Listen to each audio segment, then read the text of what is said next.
Recently Sri Lanka के अंदर एक नई सरकार आई है और इस नई सरकार के आने से भारत की चिंताएं बढ़ती हुई दिख रही हैं। आज इस वीडियो के अंदर हम ये डिस्कस करने वाले हैं क्या ये जो रजीम चेंज हुआ है श्रीलंका के अंदर, इससे भारत और श्रीलंका के रिलेशंस पर क्या फर्क पड़ने वाला है और क्या भारत को इसके लिए चिंता करने की जरूरत है या नहीं।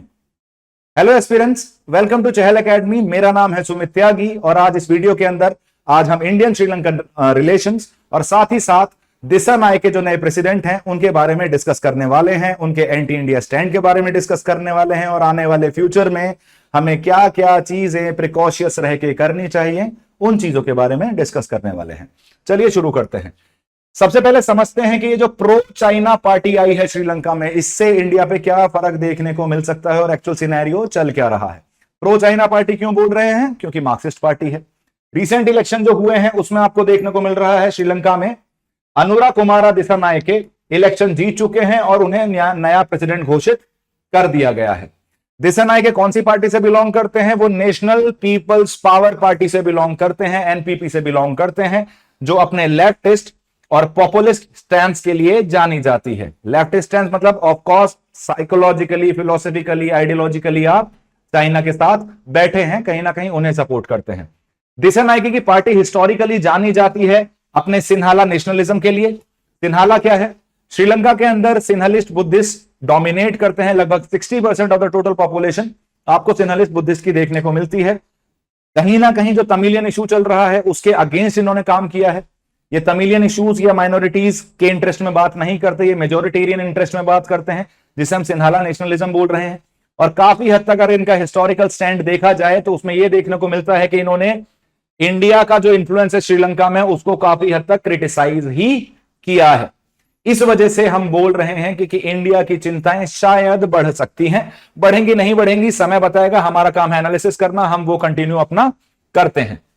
आगे देखें, ये समझने की कोशिश करते हैं कि यार एनपीपी है क्या? ये नेशनल पीपल्स पावर जिसकी हम बात कर रहे हैं, जिसे दिसानायके बिलोंग करते हैं, आखिर इस ग्रुप को आप किस तरीके से देख सकते हो? देखो, ये कोएलिशन है। किसका कोएलिशन है? काफी सारे इंटरेस्ट ग्रुप्स का कोएलिशन है। उस इंटरेस्ट ग्रुप के अंदर कौन कौन हो सकते हैं? आर्टिस्ट हो सकते हैं, बिजनेस पीपल हो सकते हैं, बेसिकली कॉर्पोरेट वर्ल्ड के लोग हो सकते हैं, एकेडमिशियंस हो सकते हैं और वुमेन ग्रुप भी इसका हिस्सा है। मतलब आप बोल सकते हो एक हेट्रोजेनस ग्रुप है जिसमें सोसाइटी के डिफरेंट सेक्शंस इन्वॉल्व हैं। अगर देखा जाए ये सरकार के अंदर बदलाव चाहते हैं, जो ट्रेडिशनल पार्टीज ऑलरेडी फंक्शन कर रही हैं श्रीलंका में, उसके अलावा एक ऑल्टरनेटिव प्रोवाइड कराने की कोशिश करते हैं और साथ के साथ जितने भी उनके करप्ट वेज है, जो करप्शन करते हुए आ रहे हैं श्रीलंका के अंदर, उसको कहीं ना कहीं दूर करने की कोशिश कर रहे हैं। एक बहुत इंपॉर्टेंट एस्पेक्ट आपको यह समझना पड़ेगा कि ये पार्टी काम करती है कौन सी आइडियोलॉजी के अकॉर्डिंग? ये काम करती है एक लेफ्ट विंग आइडियोलॉजी के, जिसको प्रोपोगेट कर रहा है श्रीलंका के अंदर कौन? जनता विमुक्ति पेरामुना। ये जेवीपी पार्टी जो है कहीं ना कहीं लेफ्ट विंग का हब माना जाता है श्रीलंका के अंदर और ये एनपीपी भी इसी के अराउंड आपको फंक्शन करती हुई दिखती है। ये एक एंटी कैपिटलिस्ट नेशनलिस्ट मूवमेंट है। आसान भाषा में आप इसे मार्क्सिस्ट मूवमेंट बोल सकते हो, जो कॉर्पोरेट वर्ल्ड और प्राइवेट इन्वेस्टमेंट के अगेंस्ट काम करता है, प्रो एनवायरमेंटल पर्सपेक्टिव में काम करता है और ये अपने एंटी इंडिया फोकस के लिए भी जाना जाता है। अब समझने की कोशिश करिए। President belongs to NPP party, जिसका स्टैंड क्या है? लेफ्टिस्ट मतलब प्रो चाइना। जिसका स्टैंड क्या है? एंटी इंडिया मतलब ऑफकोर्स प्रो चाइना। किसके अराउंड फंक्शन कर रही है? जेवीपी के अगेंस्ट फंक्शन कर रही है, सिन्हाला नेशनलिज्म पे काम कर रही है। तो अगर केवल डेफिनेशन देखी जाए, जो लोग पावर में आए हैं अभी, उस हिसाब से आपको सीधा सीधा देखने को लगेगा भाई कि इंडिया का रिलेशन तो श्रीलंका के साथ खराब होने वाला है। पर इंटरनेशनल रिलेशन इतना आसान नहीं होता, इतना स्ट्रेट फॉरवर्ड नहीं होता। It's not a bilateral transaction. आपको कॉम्प्लेक्स इंटरडिपेंडेंस देखने को मिल रही है। तो उन सब चीजों को ध्यान में रखते हुए हम देखेंगे कि इनके पार्टी में आने से क्या क्या इंडिया और श्रीलंका के रिलेशन में फर्क देखने को मिल सकते हैं। इंडिया रिलेशन को समझने से पहले सबसे पहले थोड़ा सा इतिहास समझते हैं इंडियन श्रीलंकन रिलेशंस का। यहां आपको देखने को मिल रहा है blood is thicker than water. यह स्टेटमेंट डॉक्टर एस जयशंकर जी ने दिया था। कब दिया था? जब श्रीलंका के अंदर क्राइसिस आया था और इंडिया मदद करने पहुंचा था, तो उनसे पूछा गया था कि इंडिया और श्रीलंका रिलेशंस में आप इंडिया श्रीलंका रिलेशंस को आप किस तरीके से डिफाइन कर सकते हो? आपका श्रीलंका के साथ क्या रिलेशन है? तो हमारा मानना था यार हमारा भाइयों वाला रिश्ता है, हमारा पानी वाला रिश्ता नहीं है। Blood is always thicker than water. तो इंडिया हमेशा श्रीलंका के साथ खड़ा हुआ दिखेगा जब भी श्रीलंका किसी भी परेशानी में फंसता हुआ दिखता है या किसी भी क्राइसिस को फेस करता हुआ दिखता है, चाहे वो किसी भी तरीके से एलटीटी का क्राइसिस हो, चाहे वो इकोनॉमिक क्राइसिस हो। तो हमारा ये statement blood is thicker than water हमारे हिस्टोरिकल रिलेशंस को शोकेस करने में हेल्प करता है। हमारा जो इतना एंगेजमेंट है, क्लोज एंगेजमेंट है, पीपल टू पीपल टाइज हैं, उनको शोकेस करने में कहीं ना कहीं हेल्प कर रहा है, उसे लेजिटिमाइज कर रहा है। अगर देखा जाए हिस्टोरिकल पर्सपेक्टिव से तो हम बहुत पुराने टाइम से, जय Shri Ram from the time of Mahabharata, माना जा सकता है कि Hanuman ji was the first diplomat जो गए थे श्रीलंका के अंदर। श्रीलंका ने कहीं ना कहीं प्रेजेंट पर्सपेक्टिव से डिप्लोमेट की इज्जत नहीं करी, इसलिए वो श्रीलंका को जला के आ गए। तो पहली बार आपको इंडिया और श्रीलंका के बीच में रिलेशंस खराब होते हुए दिखते हैं during the time of Ramayana. अगर प्रेजेंट अपनी किताबों वाले पर्सपेक्टिव से लिया जाए तो हम देखते हैं आज से मौर्य एम्पायर के टाइम पे जो अशोका की बेटी थी संघमित्रा, वो बुद्धिज्म को स्प्रेड करने श्रीलंका जा रही हैं। हिनायाना बुद्धिज्म आपको श्रीलंका में डोमिनेट करता हुआ दिख जाता है और वही आज की डेट में सिन्हालीज बुद्धिज्म की तरह भी देखने को मिल रहा है। अदर देन दैट हम ये बोलते हैं कि दोनों सिविलाइजेशन कनेक्टिविटी है। मडीवल पीरियड की तरफ मूव करूं तो चोलाज का इंफ्लुएंस आपको श्रीलंका में देखने को मिल रहा है। मॉडर्न पीरियड में पहुंचते हैं तो दोनों ही हम क्या थे, ब्रिटिश कॉलोनीज थे। दोनों को ही किसने एक्सप्लॉइट किया है, ब्रिटिशर्स ने एक्सप्लॉइट किया है। उस टाइम पे काफी सारे तमिलियंस को उठा के प्लांटेशन वर्कर्स की तरह श्रीलंका भी ले जाया गया, जो आगे चल के एक इशू में कन्वर्ट हो गया, जिसको हम आगे डिस्कस करने वाले हैं। उसके बाद हमारे जो रिलेशंस हैं आजादी के बाद वो किस वजह से बिगड़ने शुरू हुए, वो तमिल इशू की वजह से बिगड़ने शुरू हुए। इंडिया आजाद हुआ 1947 में, श्रीलंका आजाद हुआ 1948 में। इसके बाद से आपको एक तमिलियन इशू राइज करता हुआ दिखता है। वहां तमिलियंस की राइट्स को सप्रेस करने की कोशिश की जाती है श्रीलंका के अंदर। सिन्हालीज मेजोरिटी जो है वो उन्हें सब्जुगेट करने की कोशिश करती है, उनके कल्चरल बिलीव्स को, उनकी लैंग्वेज को। और इसमें जब मैं बात कर रहा हूं तमिलियंस की तो it includes both Hindu Tamils as well as Muslim Tamils. तो तमिलियन इशू की वजह से आपको हमारे रिलेशन जो है वो थोड़े से स्ट्रेंड होते हुए दिखते हैं। 1980s में ये नेक्स्ट लेवल पे पहुंच जाता है with the formation of LTT. 1983 से लेकर 2009 तक श्रीलंका सिविल वॉर में था। उस टाइम पे हमारे कुछ ऐसे स्टेप्स थे जो हमारे फेवर में काम नहीं कर पाए, उनके बारे में भी डिस्कस करेंगे। आगे देखें 2009 में जब ये सिविल वॉर खत्म हुई तो उसके बाद जो मेजर रिकंस्ट्रक्शन एफर्ट चल रहा था श्रीलंका के अंदर, उसमें हमने काफी ज्यादा हेल्प की, हमने काफी इन्वेस्टमेंट किया, काफी हद तक उनके साथ कोऑर्डिनेट करने की कोशिश करी। और अभी रिसेंटली जो क्राइसिस आता हुआ दिख रहा है उसमें भी इंडिया, जो क्राइसिस आया था इकोनॉमिक क्राइसिस 2022 में श्रीलंका के अंदर, India was the first party to help. सबसे पहले आपको इंडिया ही साथ खड़ा हुआ दिखा वहां पे। इस 2009 के बाद रिकंस्ट्रक्शन एफर्ट तो चल ही रहे थे, लेकिन एक प्रॉब्लम थी। महिंदा राजपक्षा ने प्रभाकरन और एलटीटी को खत्म करने के लिए लिट्टेस liberation tigers of Tamil Eelam, जो तमिल आइडेंटिटी और तमिल पर्सपेक्टिव के लिए श्रीलंका के अंदर एक सिविल वॉर में हिस्सा थे, जो लड़ रहे थे श्रीलंकन गवर्नमेंट से। उसमें इंडिया का भी एक रोल है, उसके बारे में भी हम डिस्कस करेंगे आगे। लेकिन उसको एलटीटी को खत्म करने के लिए महिंदा राजपक्षा की गवर्नमेंट ने, श्रीलंकन गवर्नमेंट ने काफी हद तक बहुत हाई लेवल के ह्यूमन राइट्स वायलेशन करे। बच्चों को मारा गया, औरतों को मारा गया।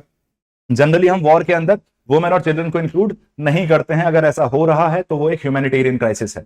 तो श्रीलंका के अंदर भी आपको 2000 से लेकर 2009 तक एक ह्यूमैनिटेरियन क्राइसिस आता हुआ दिखा था। अब उसमें जब यूएन के अंदर उस ह्यूमन राइट्स वायलेशन को लेकर वोटिंग होती है तो ऑफकोर्स हम रिकॉग्नाइज करते हैं कि श्रीलंकन गवर्नमेंट ने ह्यूमन राइट्स वायलेशन किए हैं। हमारा हमेशा जो हमारा सपोर्ट है वो उस पर्सपेक्टिव में जाता है कि हाँ जी, तमिलियंस के ह्यूमन राइट्स वायलेशन किए गए हैं। ये भी एक रीजन है जिसकी वजह से थोड़ा सा आपको इंडिया श्रीलंका रिलेशंस में थोड़ा सा इशू आता हुआ दिखता है। अगर देखा जाए, एक चीज समझने की कोशिश करते हैं, तमिलियन इशू राइज हुआ, काफी हद तक तमिल माइग्रेशन होना शुरू हो गया टुवर्ड्स इंडिया। इस चीज को फिर डिस्कस किया गया between India and Sri Lanka. Decision में यह बोला गया certain lakhs of population, certain number of migration, जो माइग्रेंट्स हैं तमिलियन माइग्रेंट्स, वो इंडिया में आके सेटल डाउन हो जाएंगे। बाकी कुछ को आपको एकोमोडेट करना पड़ेगा, क्योंकि कुछ तमिलियंस ब्रिटिशर्स के टाइम पे नहीं गए हैं, तो उन्हें हम इंडियन तमिल्स नहीं बोलते हैं, उन्हें हम श्रीलंकन तमिल्स बोलते हैं, जो कि आपको चोलास के टाइम से और एंशिएंट टाइम से ही माइग्रेट करते हुए दिख गए थे towards the northern region of Sri Lanka. ऐसे केस में जब ये बेसिकली इशू राइज होना शुरू हुआ, माइग्रेशन हुआ, हमने एक्सेप्ट भी किया सर्टेन नंबर ऑफ माइग्रेंट्स को एक्सेप्ट करना। लेकिन इसके बाद आपको देखने को मिलता है कि जब सिन्हालीज कॉन्स्टिट्यूशन आया, जब श्रीलंका के अंदर संविधान बना, तो तमिलियंस को पूरी तरीके से साइडलाइन करने की कोशिश की गई। तमिलियन कल्चर को, तमिलियन लैंग्वेज को भी ऑफिशियल रिकॉग्निशन नहीं दिया गया, तो उनके अंदर इनसिक्योरिटीज आनी शुरू हुई। इस चक्कर में उन्होंने एक सिविल वॉर करनी शुरू कर दी, पर उनके पास कैपेसिटी नहीं थी। माना जाता है cause of the domestic Tamilian population, जो तमिलनाडु की जनता है, उन्होंने भारतीय सरकार से गुहार लगाई कि आपको तमिलियंस की हेल्प करने की जरूरत है। इंदिरा गांधी के टाइम पे एलटीटी को सपोर्ट प्रोवाइड किया गया, कहा जाता है in the forms of arms, training as well as funding. अब 1980s में पहुंच जाते हैं। 1984 में इंदिरा गांधी का असैसिनेशन हो जा रहा है, पावर में आ जा रहे हैं राजीव गांधी। पिक्चर वहां अभी भी वही चल रही है, सिविल वॉर स्टार्ट हो चुकी है, लिट्टे जो है वो श्रीलंकन गवर्नमेंट के साथ लड़ रहा है along with other Tamil oriented groups. केवल लिट्टे ही नहीं था, और भी ग्रुप से। सबसे डोमिनेटिंग ग्रुप कौन सा था उसमें से? लिट्टे था, लिबरेशन टाइगर्स ऑफ तमिलीलम। अब 1987 के अंदर एक अकॉर्ड साइन किया जाता है जिसे हम बोलते हैं इंडो श्रीलंकन अकॉर्ड ऑफ 1987। अब इस अकॉर्ड के अंदर क्या किया गया?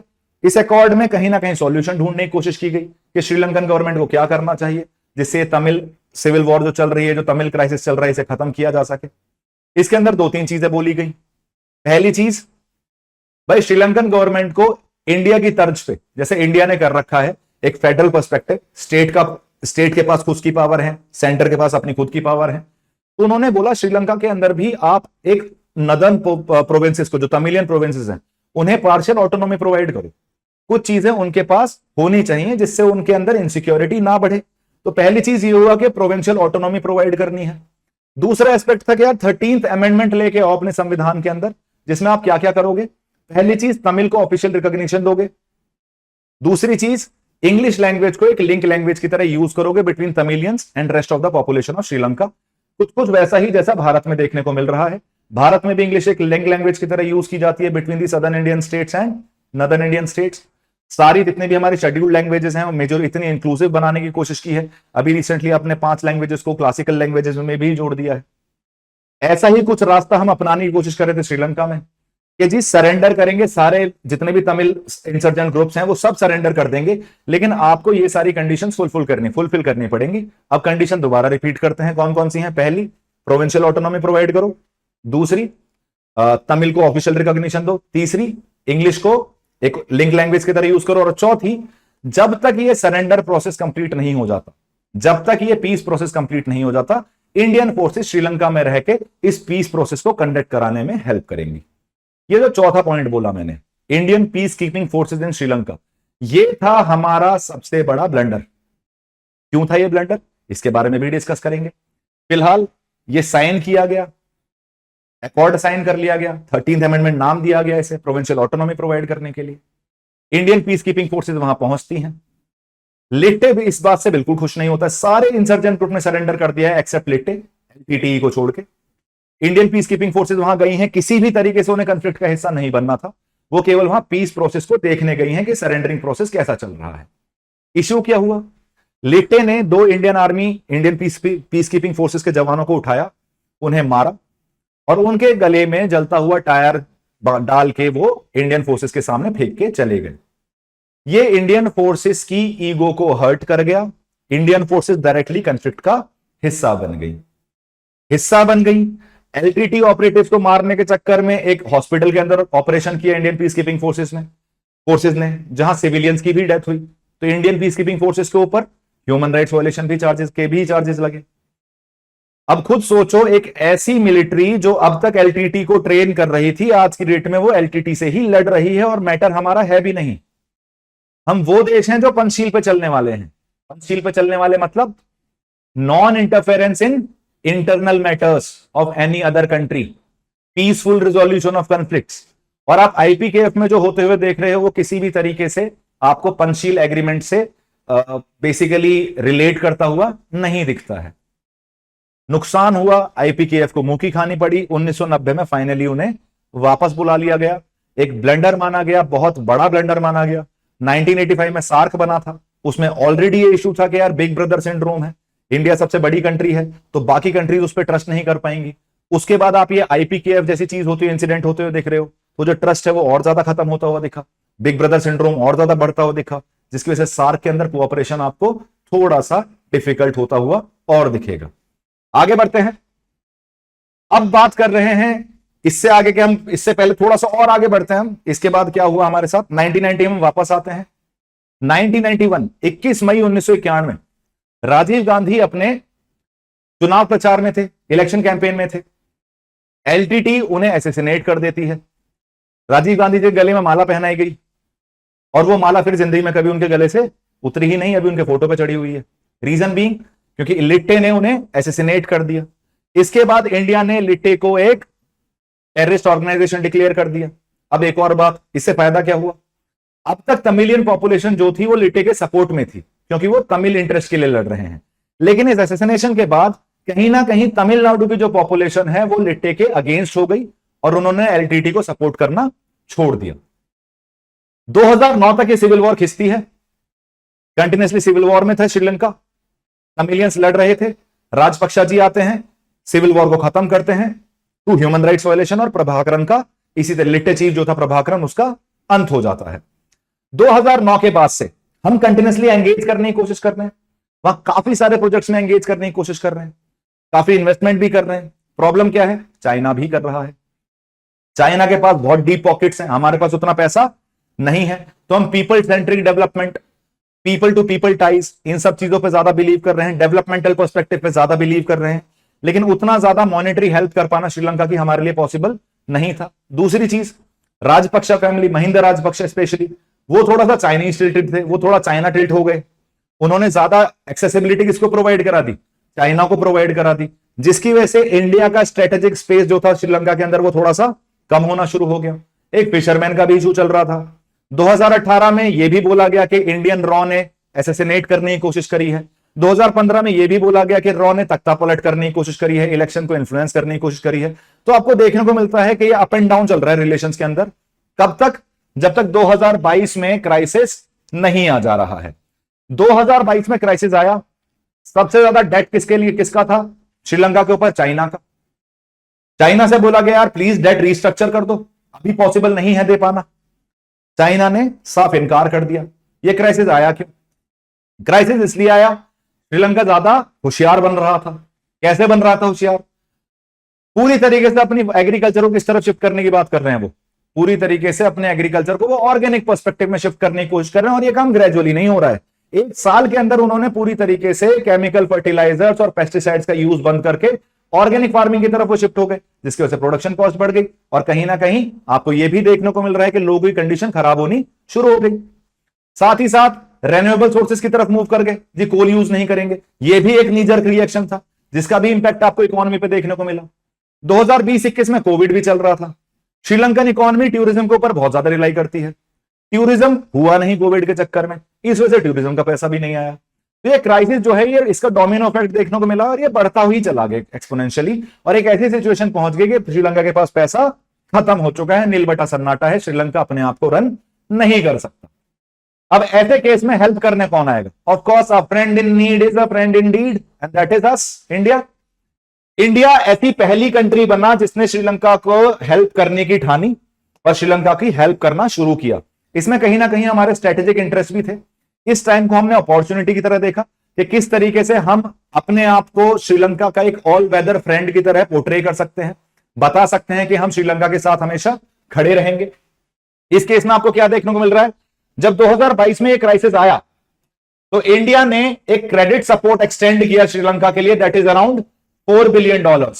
इसके साथ साथ क्रेडिट लाइंस और करेंसी सपोर्ट भी प्रोवाइड कराना शुरू करा, 400 मिलियन करेंसी स्वैप एग्रीमेंट के थ्रू और 500 मिलियन जो इंपोर्ट के थ्रू ने लेने थे, जो लायबिलिटीज उनके ऊपर बन चुकी थी। तो उनके लिए चीजें काफी आसान की हमने through monetary help, through economic help. साथ ही साथ हम पहली ऐसी कंट्री थे जिन्होंने आईएमएफ को लेटर ऑफ सपोर्ट भेजा था कि यार श्रीलंका के अंदर डेट रीस्ट्रक्चरिंग प्रोसेस शुरू करो। पैसा ही नहीं दे रहे हैं, एक साइकोलॉजिकल और एक मोरल सपोर्ट की तरह भी खड़े हैं उसके सामने, उसके साथ जब ग्लोबल पर्सपेक्टिव की बात आती है। तो जब आईएमएफ से पैसा लेना था और डेट रीस्ट्रक्चरिंग प्रोसेस, जो ऋण ले रखा है, जिस डेट में फंसा हुआ है श्रीलंका, उसे जब रीस्ट्रक्चर करने की बात आई तो उस प्रोसेस को इनिशिएट करने के लिए सपोर्ट लेटर भारत ने सबसे पहले भेजा, जो यह दर्शाता है कि हम हमेशा पीपल सेंट्रिक पर्सपेक्टिव में फंक्शन करते हैं। हम अपने इंटरेस्ट को से ज्यादा रीजनल इंटरेस्ट के बारे में भी सोचते हैं। हमारा इंटरेस्ट जरूरी है, लेकिन हमारा इंटरेस्ट कहीं ना कहीं रीजनल इंटरेस्ट से जुड़ा हुआ है। अगर श्रीलंका स्टेबल रहेगा तो वो हमारे लिए भी अच्छा ही है। तो यहां से आपको थोड़ा सा रिलेशन में चेंज होता हुआ दिखेगा। श्रीलंका को रियलाइज हुआ कि नो मैटर चाइना कितना पैसा दे रहा हो, लेकिन जो ऑल वेदर फ्रेंड है हमारा, जो हमेशा हमारे साथ खड़ा रहेगा, वो कौन है? वो इंडिया है। 2022 के अंदर I visited Sri Lanka, I was in Sri Lanka. When I talk to people, तो मेरे बिना पूछे as soon as they came to know कि मैं इंडिया से हूं, तो उनका खुद का ही रिएक्शन था कि India is a very good country, India is a friend, India help us during the economic crisis, India हमें खाना प्रोवाइड करा रहा है, इंडिया हमें पैसा प्रोवाइड करा रहा है। तो जो पीपल सेंटीमेंट है ना, जो लोगों का सेंटीमेंट है इंडिया को लेके, वो भी इस हेल्प की वजह से काफी ज्यादा बेटर होता हुआ दिखा है। इसके अलावा ये तो पैसे की बात हो गई, वहां फूड क्राइसिस आ चुका था, फूड शॉर्टेज आ चुकी थी क्योंकि लोगों के पास पैसा नहीं था। तो ऐसे केस में हमने ह्यूमैनिटेरियन एड भी प्रोवाइड कराई, एसेंशियल गुड्स एंड सर्विसेज भी प्रोवाइड कराई, और कहीं ना कहीं जो श्रीलंका के लोग एकदम हार्डशिप में फंसे हुए थे उन्हें वहां से उबारने में भी हमने काफी ज्यादा हेल्प की। इन सब के वजह से काफी ज्यादा आपको इंडिया के रिलेशंस और श्रीलंका के एकदम से रेडिकली इंप्रूव होते हुए देखे। श्रीलंका के अंदर एकदम से इंडिया को लेकर पॉजिटिव सेंटीमेंट आया। वैसे भी पहले एक सर्वे किया गया था श्रीलंका के अंदर रिगार्डिंग कि इंडिया के बारे में क्या सोचते हैं वो लोग, तो 96% of Sri Lankans talked positive about India. उनका इंडिया को लेकर पॉजिटिव विचार ही था। ये सब जो हमने किया ये वेस्ट नहीं गया, इसका एक आउटकम आपको देखने को मिल रहा है। वो आउटकम क्या है? सबसे पहले इंडिया ने एक डील साइन की है श्रीलंका के साथ। कहां? त्रिंकोमाली ऑयल टैंक फार्म में। आपको जो नॉर्थ ईस्टर्न श्रीलंका दिखता है वहां एक पोर्ट दिखता है त्रिंकोमाली पोर्ट, तो वहां हमने त्रिंकोमाली ऑयल टैंक फार्म के लिए डील साइन कर ली है। साथ ही साथ सामपुर के अंदर एनटीपीसी अपना 100 मेगावाट का प्रोजेक्ट लगा रही है। वो भी सामपुर कहां है? ये त्रिंकोमाली के पास ही लोकेटेड है। Last but not the least, China को एक micro electricity grid project provide किया गया था, लेकिन ये जो माइक्रो इलेक्ट्रिसिटी ग्रिड प्रोजेक्ट था ये इंडिया की प्रोक्सिमिटी में था, तो इंडिया के इंटरेस्ट को ध्यान में रखते हुए श्रीलंका ने इसका लाइसेंस कैंसिल कर दिया। तो आपको इसका डायरेक्ट आउटकम आता हुआ दिख रहा है, हमारे हेल्प का डायरेक्ट रिपरकशंस होते हुए दिख रहे हैं इन are interest, right. Moving on, ये तो हमारे श्रीलंका ने जो श्रीलंकन इकोनॉमिक क्राइसिस के टाइम पे जो हमने हेल्प की है। अब हमें ये देखना है, हेल्प कर दी, हिस्ट्री देख ली, क्राइसिस भी खत्म हो गया, श्रीलंका इज राइजिंग अगेन, अब सरकार बदली है, क्या फर्क पड़ेगा? क्या रिलेशन बिगड़ेंगे? क्या जो दिशा नायक हैं ये रिकॉग्नाइज करेंगे कि भारत ने 2022 के क्राइसिस के टाइम पे सबसे पहले आके मदद करी थी? जब कोई नहीं था तब कौन खड़ा था? तब भारत खड़ा था। देख के तो यही लगता है, बातों से भी यही लगता है, रिएक्शन से भी यही लगता है। इस इलेक्शन से कुछ टाइम पहले जो दिशा नायक हैं इनकी मीटिंग हुई किसके साथ? हमारे डॉक्टर एस जयशंकर के साथ और अजीत डोभाल जी के साथ। इस मीटिंग के अंदर इन्होंने काफी पॉजिटिव आउटकम निकला, बातचीत भी काफी पॉजिटिव थी इंडिया को लेके, ये पहली बार काफी पॉजिटिव दिखे। दूसरी बात, जब पीएम मोदी ने इन्हें कॉन्ग्रेचुलेटरी मैसेज किया तो बहुत प्रॉम्प्ट रिप्लाई था इनका, बहुत जल्दी से रिप्लाई किया इन्होंने। तीसरी चीज, जो इंडिया के हाई कमिश्नर है श्रीलंका में कोलंबो के अंदर, सबसे पहले बधाई देने पहुंचे इन्हें। तो कहीं ना कहीं हम कोशिश कर रहे हैं कि यार ऑल्दो सरकार चेंज हो गई है, रिजीम चेंज हो गई है, हिस्ट्री में कुछ होगा, लेकिन अभी तो आगे के बारे में सोचना है हमें, तो हम किस तरीके से इनके साथ एंगेज कर सकते हैं। इसके अलावा यह भी देखा जाए तो जो दिशा नायक हैं उन्होंने इंडिया के सपोर्ट को एक्नॉलेज किया है, जो इंडिया ने इकोनॉमिक क्राइसिस के टाइम पे श्रीलंका को प्रोवाइड कराया है। उन्होंने माना है कि जो क्रिटिकल टाइम पे इंडिया ने सपोर्ट दिया है with massive infusion of finance and material, वो श्रीलंका के लिए काफी ज्यादा जरूरी था, और कहीं ना कहीं वो इंडिया और श्रीलंका के रिलेशंस की डेप्थ को शोकेस भी करता है। एक और एस्पेक्ट जो हमारे लिए थोड़ा सा पॉजिटिव है वो ये है कि इस बार की जो पूरी इलेक्शन कैंपेन थी श्रीलंका के अंदर, उसमें किसी भी तरीके से एंटी इंडियन पर्सपेक्टिव का लॉजिक था नहीं। आप पूरी इलेक्शन कैंपेन में किसी भी तरीके से एंटी इंडियन पर्सपेक्टिव की बात नहीं सुनोगे, और यह भी देखा जा रहा है कि लगभग सारी ही पार्टी जो श्रीलंका के अंदर फंक्शन करती हैं।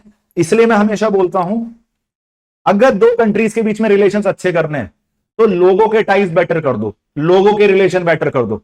सरकार आएंगी, सरकार जाएंगी, लेकिन अगर लोगों के रिलेशंस बेटर हैं, लोगों के रिलेशंस अच्छे हैं, तो देश के रिलेशन बेटर होने के चांसेस मल्टीफोल्ड बढ़ जाते हैं। और इस टाइम पे people to people ties in Sri Lanka are good. इसलिए पार्टीज भी किसके फेवर में बात कर रही है? इंडिया के बारे में बात कर रही है। इंडिया के हमेशा एक डेट रिस्ट्रक्चरिंग प्रोसेस में इंडिया ने जो हेल्प की है, इंडिया के सब फ्यूचर रिलेशनशिप कैसे रखा जा सकता है ना पॉजिटिव लाइट, उसके बारे में बात कर रही है। तो अगर बातें सुनी जाए एनपीपी और दिशा नायकी की, तो ऐसा लगता नहीं है रिलेशनशिप बिगड़ेगा। बाकी तो क्या समय बताएगा, बट हमें थोड़ी सी प्रिकॉरियस अप्रोच अपनानी चाहिए इसके लिए भी। इंपॉर्टेंस क्या है श्रीलंका की? देखो जी, सबसे पहले तो है श्रीलंका की स्ट्रेटेजिक लोकेशन। अगर आप देखते हो तो सदर्न जो इंडिया का जो इंडियन ओशियन है उसमें श्रीलंका एग्जिस्ट करता है। ये पूरा जो रीजन है this is dominated by Tamilian including the eastern part. East में आपको तमिलियन मुस्लिम ज्यादा देखने को मिलेंगे, इस रीजन में आपको तमिलियन हिंदू ज्यादा देखने को मिलते हैं। यहां से हम माने स्ट्रेटेजिक लोकेशन के पूरा इंडियन ओशियन का जो ट्रेड है, इंडियन ओशियन ट्रेड के लिए बहुत इंपॉर्टेंट है। और पूरी तरीके से जो ट्रेड निकल रहा है वो श्रीलंका के थ्रू निकल रहा है। Major port is Colombo. अगर इसे वैल्यू और वॉल्यूम पर्सपेक्टिव से देखा जाए तो कहीं ना कहीं आपको देखने को मिल रहा है कि लगभग 2/3 वर्ल्ड का ऑयल, मतलब जो दुनिया भर में वर्ल्ड का ट्रेड, ऑयल का ट्रेड हो रहा है, इसमें आपको 2/3 of the total oil trade आपको श्रीलंका से पास होता हुआ दिखता है। मतलब लगभग 66% of the total oil trade passes through Sri Lanka. तो एनर्जी सिक्योरिटी पर्सपेक्टिव से आपको पता है श्रीलंका कितना इंपॉर्टेंट बन जा रहा है।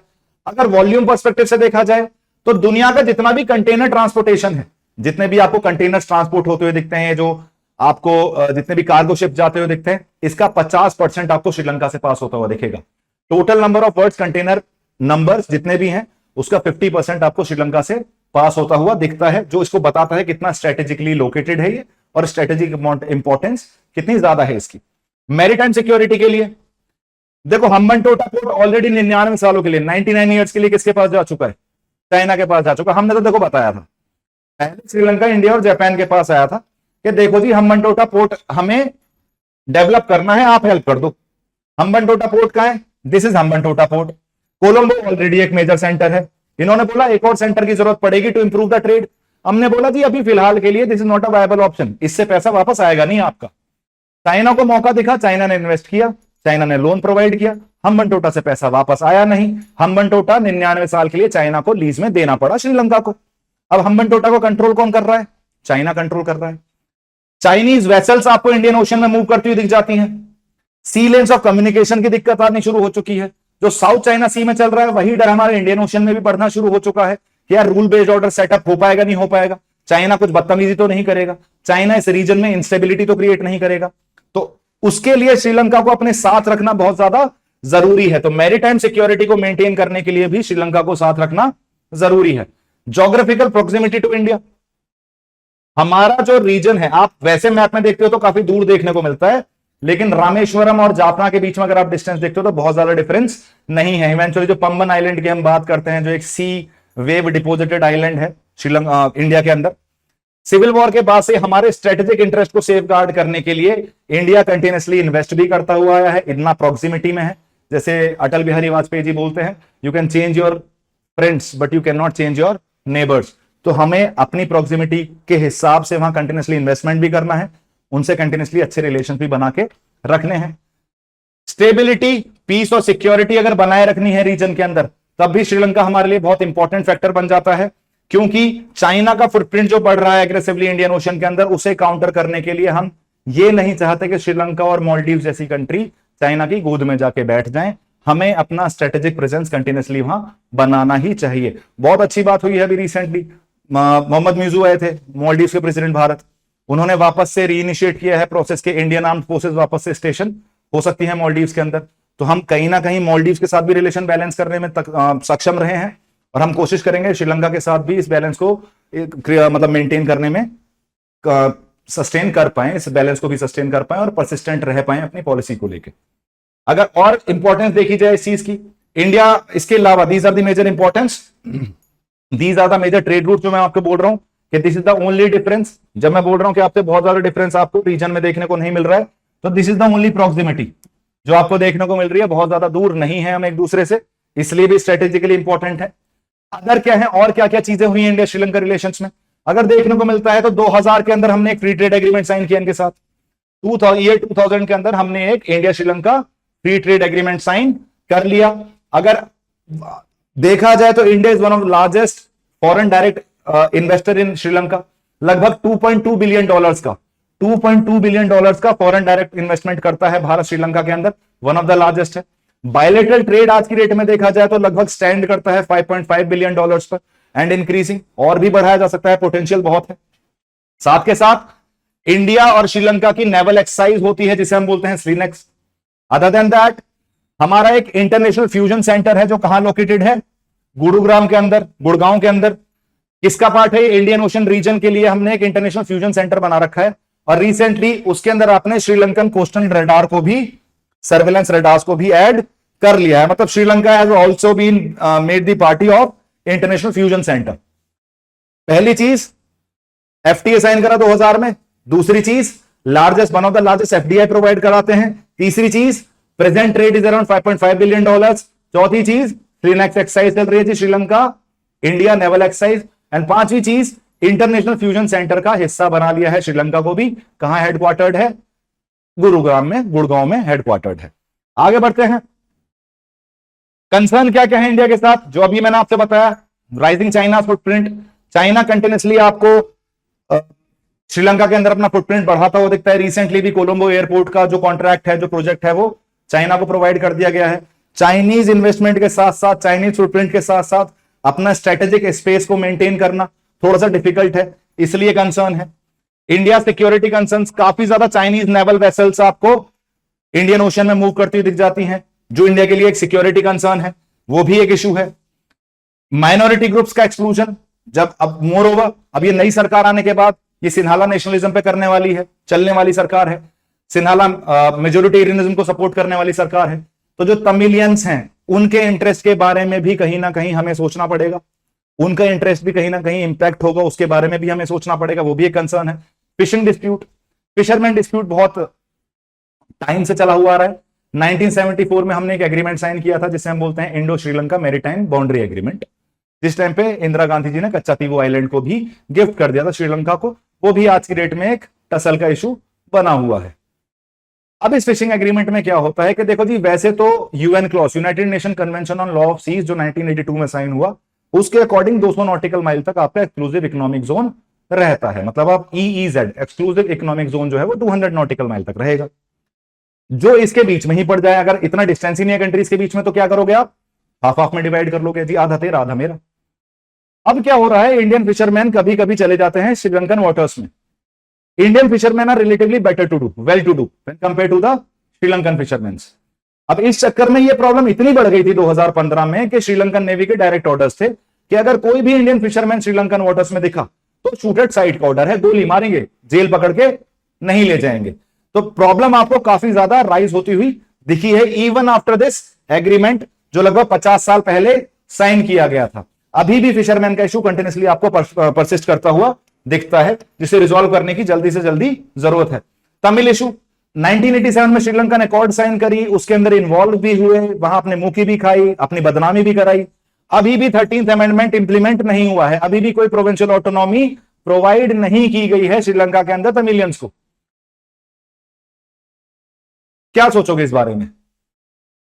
आईपीकेएफ की बदनामी, बिग ब्रदर सिंड्रोम का और बढ़ावा, सार्क में बेटर कोऑपरेशन ना हो पाना, ग्लोबली बदनामी कि दूसरे के मैटर्स में इंटरफेयर कर रहे हो, वैसे गांधीयन प्रिंसिपल्स और नॉन इंटरफेरेंस की बात करते हो। खाया पिया कुछ नहीं, ग्लास तोड़ा बाहर आना, नुकसान हुआ, फायदा कुछ हुआ नहीं। कितना साल हो चुके? 37 ईयर्स हो चुके, लेकिन अभी भी 13th अमेंडमेंट जो है वो इंप्लीमेंट होता हुआ नहीं दिखता है। ये भी एक इशू है। इंडिया के स्ट्रेटेजिक इंटरेस्ट को सेफगार्ड करना भी बहुत बड़ा इशू है। रिसेंटली आपको देखने को मिल रहा है, जो नई सरकार आई है ये एनवायरमेंटल ग्रुप्स को भी सपोर्ट करती है, और अडानी के एक रेन्यूएबल प्रोजेक्ट को लेके प्रोटेस्ट चल रही है श्रीलंका के अंदर, और देयर आर हाई चांसेस कि इस अडानी के प्रोजेक्ट को रिव्यू किया जाए, क्योंकि इसे एंटी एनवायरमेंट माना जा रहा है। हमने इतना पैसा लगाया, इतना स्ट्रेटेजिक इन्वेस्टमेंट किया, लेकिन अगर हमारे स्ट्रेटेजिक इंटरेस्ट ही सेफगार्ड नहीं हो पा रहे हैं तो फिर कहीं ना कहीं सोचने की जरूरत है। तो वो भी हमारे लिए एक मेजर कंसर्न देखने को मिल रही है। आगे बढ़ते हैं, वे फॉरवर्ड क्या है? पहले तो यार इंडिया के सिक्योरिटी कंसर्न्स को रिजॉल्व करने की कोशिश करो। ठीक है, चाइना है, कोई दिक्कत की बात नहीं है, हमारा एक अलग स्ट्रेटेजिक स्पेस है। चाइना के जितने पॉकेट नहीं है हमारी, लेकिन हम people to people development, people to people ties, people centric development पे फोकस कर सकते हैं, लोगों को अपनी साइड कर सकते हैं, ऐसा डेवलपमेंट कर सकते हैं जिससे डायरेक्टली लोगों की जिंदगी पे फर्क पड़े। हमें पता है चाइना की डेड डिप्लोमेसी, इन्वेस्ट भी खुद ही करेगा, लोग भी चाइना से ही लाएगा, नौकरी भी उसके अंदर चाइनीज ही करेंगे। तो जिस कंट्री में कर रहा है उसको कोई फायदा नहीं होता, एक्सेप्ट उसके ऊपर लोन बढ़ जाता है। हम ऐसा नहीं करते हैं, और दुनिया को यह बात अब समझ में आ चुकी है। तो हमें अपने सिक्योरिटी कंसर्न्स और अपने स्ट्रेटेजिक इंटरेस्ट को सेफगार्ड करने की जरूरत है, डिप्लोमेटिक स्किल्स यूज करने की जरूरत है। किसी ना किसी तरीके से हम ऐसे स्टेप ना लें, ऐसे आउटराइटली जाके कोई एक्सट्रीम स्टेप ना ले लें जिससे रिलेशंस वापस खराब होते हुए दिखे, जैसे आईपीकेएफ में किया, जैसे 2015 में आपको रिलेशंस खराब होते हुए दिख रहे हैं, श्रीलंकन नेवी का शूट एट साइट का ऑर्डर आ रहा है इंडियन फिशरमैन को लेके। तो हमें डिप्लोमेटिक स्किल्स का पूरी तरीके से अच्छे से इस्तेमाल करना है, जिससे अडानी एनर्जी वाले जो प्रोजेक्ट्स हैं श्रीलंका के अंदर, इनको भी नुकसान ना पहुंचे, इनको भी रिव्यू ना करना पड़े। वेट एंड वॉच पॉलिसी, अगर सरकार आई है, थोड़ी देर थमो, थोड़ी देर बैठो, देखो क्या कर रही है, किस तरीके से फंक्शन कर रही है। एडवांस में ही इनिशिएट ना कर दो कोई चीज, रिएक्शनरी नहीं होना चाहिए, एक्टिव एंगेजमेंट आप रखोगे, लेकिन कुछ हैस्टी डिप्लोमेटिक डिसीजंस नहीं लोगे, ऐसे कोई डिसीजंस नहीं लोगे जो ऑलरेडी जो इतनी मेहनत करी है, 2022 में इन्वेस्टमेंट भी किया है, जो गुडविल जनरेट की है, वो नहीं बिगड़ जाए, उसे बिगड़ने नहीं देना है।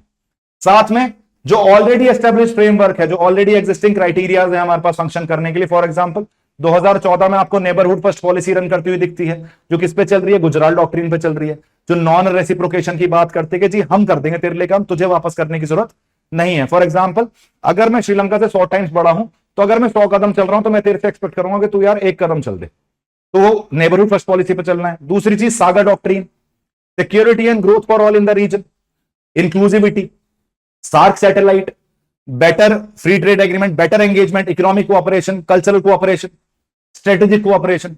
तो इस तरफ आपको मूव करना है एग्जिस्टिंग फ्रेमवर्क को यूटिलाइज करके, right. I guess I was clear enough. Sri Lanka India relations किस तरीके से रन हुए, आज की डेट में क्या सिचुएशन है, नई सरकार आई है, क्या क्या फर्क पड़ सकता है, अच्छा बुरा कैसा होगा ये फ्यूचर में पता चलेगा, लेकिन फिर भी the duty of diplomats, the duty of foreign policy enthusiast is to predict कि क्या क्या चीजें हो सकती हैं, बट प्रिडिक्शन के ऊपर डिसीजन नहीं लिए जाते। फॉरेन पॉलिसी में हाइपोथेटिकल कुछ नहीं होता, रियलिस्टिक सिचुएशन को देखो, उसके अकॉर्डिंग रन करने की कोशिश करो। इसलिए हमने यहां भी लिखा है वे फॉरवर्ड के अंदर के वेट एंड वॉच पॉलिसी अपनानी चाहिए। इस सारी इंफॉर्मेशन को यूज करके आप इस क्वेश्चन को अटेम्प्ट करने की कोशिश करें। Critically analyse the historical, political and economic factors that have shaped India Sri Lanka relations in the post-independence era. What measures can be taken to enhance bilateral cooperation in the context of current geopolitical dynamics?